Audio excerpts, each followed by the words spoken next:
വാബു ഡോക്ടേഴ്സിലെ മറ്റൊരു വീഡിയോയിലേക്ക് എല്ലാവർക്കും സ്വാഗതം. ഞാൻ ഡോക്ടർ ഉണ്ണികൃഷ്ണൻ, ഗൈനക്കോളജിസ്റ്റാണ്, ഇൻഫെർട്ടിലിറ്റി സ്പെഷ്യലിസ്റ്റാണ്, സെക്സോളജിസ്റ്റാണ്. ഇന്നത്തെ ടോപ്പിക് എന്ന് പറഞ്ഞു കഴിഞ്ഞാൽ, ഇന്നലെ രാത്രിയിലെ പത്രം വായിച്ചപ്പോഴാണ് കണ്ടത്. ഒരു സ്ത്രീ തിരുവനന്തപുരത്തോ നേമം ഭാഗത്ത് ഏതൊരു സ്ത്രീ വീട്ടിൽ പ്രസവിക്കുകയും കുട്ടിയും അമ്മയും മരിച്ചു പോവുകയും ചെയ്യുന്നു എന്നുള്ളത്. പിന്നെ ഇന്നാണ് അതിൻ്റെ കൂടുതൽ ഡീറ്റെയിൽസ് ആകുന്നത്. ഡീറ്റെയിൽസ് വായിച്ചപ്പോൾ ഭയങ്കര വിഷമം തോന്നി. കാരണം എന്തോ 2 സിസേറിയൻ കഴിഞ്ഞതാണ് അമ്മ. 2 സിസേറിയൻ കഴിഞ്ഞ് 3ാമത്തെ ഡെലിവറിയാണ്. അവർ എവിടെയും കാണിച്ചിട്ടില്ല, ഏതോ ഒരു ക്ലിനിക്കിൽ കാണിക്കുന്നുണ്ടായിരുന്നു. അതും ഗൈനക്കോളജിസ്റ്റ് ഒന്നുമല്ല, വേറെ ഏതോ ഒരു ക്ലിനിക്കിൽ കാണിക്കുന്നുണ്ടായിരുന്നു. ഹസ്ബൻഡിന് വാശിയാണ്, ഹോസ്പിറ്റലിൽ പോകേണ്ട ആവശ്യമില്ല, ഹോസ്പിറ്റലിൻ്റെ സെറ്റപ്പിനെ കുറിച്ച് വളരെ മോശമായി പറയുകയും വീട്ടിൽ തന്നെ പ്രസവിച്ചാൽ മതി എന്ന് നിർബന്ധം പിടിക്കുകയും, ഇവരുടെ ഏതോ ഒരു റിലേറ്റീവ്, എനിക്കൊന്ന് ആദ്യത്തെ ഭാര്യയിലുള്ള കുഞ്ഞാണെന്ന് തോന്നുന്നു, അവർ അക്യുപഞ്ചർ പഠിച്ചതാണ്. അപ്പോൾ അക്യുപഞ്ചർ ചികിത്സയിലൂടെ നമുക്ക് വേദന കുറയുമല്ലോ, എന്നിട്ട് നമുക്ക് ഡെലിവറി എടുക്കാം എന്ന് പറഞ്ഞ് ഡെലിവറി എടുക്കുന്നു. ഇതിനു മുന്നേ ഹെൽത്ത് സെൻറ്റേഴ്സിൽ നിന്ന് അവർ ധാരാളം വന്ന് 20 തവണ എന്തോണം ആശാ വർക്കർമാർ വന്നിട്ട് ഒന്ന് ഹോസ്പിറ്റലിൽ ചെല്ലാൻ പറഞ്ഞാൽ പോലീസിൽ ഇൻഫർമേഷൻ കൊടുത്തു. ഇതെല്ലാം ചെയ്തിട്ടും ഇവർ വീട്ടിൽ തന്നെ പ്രസവിക്കണമെന്ന് വാശി പിടിച്ചു. പ്രസവവേദന വന്നു. എത്രയോ സമയം കഴിഞ്ഞപ്പോഴത്തേക്ക് കുഞ്ഞിൻ്റെ ഏതോ ഒരു ഭാഗം പുറത്തു വന്നു. കുഞ്ഞ് മൊത്തത്തിൽ വരുന്നില്ല.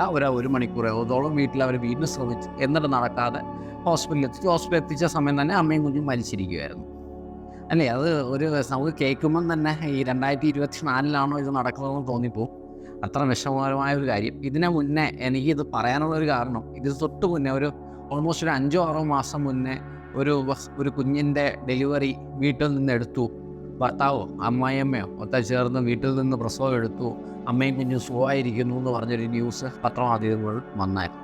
അപ്പോൾ ആ ന്യൂസ് വന്നപ്പം തന്നെ ഞാൻ വിചാരിച്ചു, ദൈവമേ, ഇതൊക്കെ തെറ്റായ മെസ്സേജ് അല്ലേ സമൂഹത്തിന് കൊടുക്കുന്നത്. കാരണം അവർ നോക്കുമ്പോൾ എന്താണ്, വളരെ നോർമലായിട്ട് ഡോക്ടർമാരോ നഴ്സുമാരോ കൈ കടത്തിയില്ലെങ്കിൽ വളരെ നോർമലി പോകേണ്ട ഒരു കാര്യമാണ് പ്രസവം.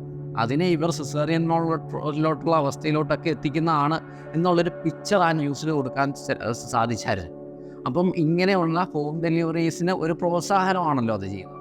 പക്ഷെ അതിൻ്റെയൊക്കെ ഫലങ്ങളായിരിക്കാം ഇതുപോലുള്ള ചിന്തകൾ ഉണ്ടാവുകയും ഇതുപോലെ ചെയ്യുന്നത്. അജ്ഞതയാവാം, അഹങ്കാരമാവാം. പക്ഷെ നിങ്ങൾ അറിയേണ്ടത്, ഓൾമോസ്റ്റ് ഇപ്പോൾ എത്ര വർഷമായി, ഞാനൊരു 2011 ഞാൻ ഗൈനക്കോളജിയിൽ കയറി. 13 വർഷമായിട്ട് ഞാൻ ഈ ഡെലിവറിയുമായിട്ട് നിൽക്കുന്നതാണ്. അപ്പം എൻ്റെ ഒരു അനുഭവത്തിൽ നമ്മൾ പണ്ട് പറയും, ഒരു 100 ഡെലിവറിയിൽ 99 നോർമലി നടക്കേണ്ടതാണ്. ആ 1% ആൾക്കാർക്കായിരിക്കും പ്രശ്നം, അവരെ കണ്ടുപിടിക്കാനാണ് ഹോസ്പിറ്റലിൽ എത്തിക്കുന്നത്. പക്ഷെ അങ്ങനെയല്ല. എൻ്റെ അഭിപ്രായത്തിൽ ഇപ്പോൾ ഒരു 10 ഡെലിവറി നടക്കുകയാണെങ്കിൽ ഒരു 2 മാത്രമായിരിക്കും ഒരു കോംപ്ലിക്കേഷനും ഇല്ലാതെ പ്രസവിച്ച് പോകുന്നത്. അതും മെഡിക്കൽ അസിസ്റ്റൻസ് കിട്ടിയില്ലെങ്കിൽ അതും കോംപ്ലിക്കേറ്റഡ് ആവാം. ബാക്കി 10-ൽ 8 പേർക്കും എങ്ങനെ കോംപ്ലിക്കേഷൻസ് ഉണ്ടാവാം. ഒരാൾ പ്രസവവേദന തുടങ്ങുന്ന സമയം തൊട്ട്, ഈവൺ അതിന് മുന്നേ ഉള്ള പ്രശ്നങ്ങൾ, പ്രഷർ, ഷുഗർ, തൈറോയ്ഡ്, കുഞ്ഞിൻ്റെ ഹൃദയമെടുപ്പ് നിന്ന് പോവുക, അബ്രപ്ഷൻ, പ്ലാസൻ്റ പ്രിയ, അങ്ങനെ അനേകായിരം പ്രശ്നങ്ങൾ ഡെലിവറി എത്തുന്നത് വരെ.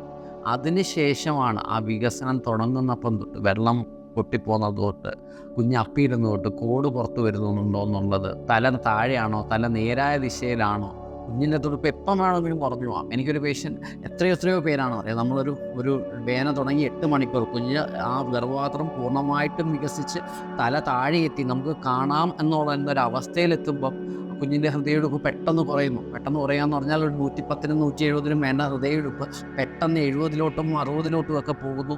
അപ്പോൾ തന്നെ ചിലപ്പോൾ സിസേറിയൻ ചെയ്യേണ്ട ആവശ്യകത വരികയോ അല്ലെങ്കിൽ വാക്വം ഫോസപ്സ് തുടങ്ങിയുള്ള ഇൻസ്ട്രുമെൻ്റ് ഡെലിവറിയിലോട്ട് പോകേണ്ട ഒരു അവസ്ഥ വരികയോ ചെയ്യും. അപ്പം ഇതൊക്കെ എപ്പം വേണമെങ്കിലും സംഭവിക്കാവുന്ന, ഒരു അമ്മയുടെയും കുഞ്ഞിൻ്റെയും ജീവന് എപ്പം വേണമെങ്കിലും അപകടം പറ്റാവുന്ന ഒരു പ്രക്രിയയാണ് ഈ ഡെലിവറി എന്ന് പറയുന്നത്. ഞാൻ ഉള്ള ഗർഭിണികളെ പേടിപ്പിക്കാൻ വേണ്ടി പറയുന്നതല്ല. അതുകൊണ്ട് തന്നെയാണ് കറക്റ്റായിട്ടുള്ള റെഗുലർ ഹെൽത്ത് ചെക്കപ്പ് വേണമെന്ന് പറയുന്നത്. നല്ല രീതിയിലുള്ള നല്ലൊരു ഹോസ്പിറ്റൽ കാണിക്കണമെന്ന് പറയുന്നതും ഇതുകൊണ്ട് തന്നെയാണ്. നല്ല ഹോസ്പിറ്റൽ എന്ന് പറഞ്ഞാൽ സൗകര്യങ്ങളുള്ള ഹോസ്പിറ്റൽ എന്നല്ല ഞാൻ ഉദ്ദേശിക്കുന്നത്. നല്ല സേവനം നൽകുന്ന ഏത് ഹോസ്പിറ്റലായിരിക്കും, അതൊരു താലൂക്ക് ഹോസ്പിറ്റലായാലും അതൊരു 5 നക്ഷത്ര ഹോസ്പിറ്റലാണ്, എന്താണെങ്കിലും നല്ല സേവനം നൽകുന്ന ഹോസ്പിറ്റൽ കാണിക്കണമെന്ന് പറയുന്നത് അതുകൊണ്ട് തന്നെയാണ്.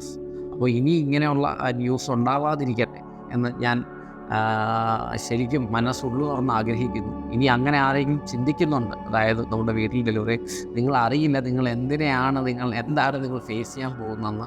ഇന്ന് ഡെലിവറി ചെയ്ത് ഇന്ന് ഉച്ചയ്ക്ക് സിസേറിയൻ ചെയ്തപ്പം തന്നെ എല്ലാം നോർമൽ, കുഞ്ഞിനെ പുറത്തെടുത്തു, എല്ലാം തുന്നി, ഇതെല്ലാം കഴിഞ്ഞു. നമ്മൾ നോക്കുന്ന സമയത്ത് ബ്ലീഡ് ചെയ്തുകൊണ്ടേ ഇരിക്കുകയാണ് വജൈനയിൽ കൂടെ. പിന്നെ നമ്മളതിന് സക്ഷൻ കത്തീറ്റർ ഇടുകയും ബ്ലീഡിങ് കൺട്രോൾ ചെയ്യുകയും ചെയ്തു. ഇന്ന് നടന്ന സംഭവമാണ്. അപ്പം എപ്പം വേണമെങ്കിലും അപകടം സംഭവിക്കാവുന്ന ഒരു കാര്യം തന്നെയാണ് ഡെലിവറി എന്ന് പറയുന്നത്. അത് ആൾക്കാർ മനസ്സിലാക്കുക. ഇങ്ങനെയുള്ള പൊട്ടത്തരങ്ങളും വിഡ്ഢിത്തരങ്ങളും അഹങ്കാരത്തിനും പറയും പോവാതിരിക്കുക.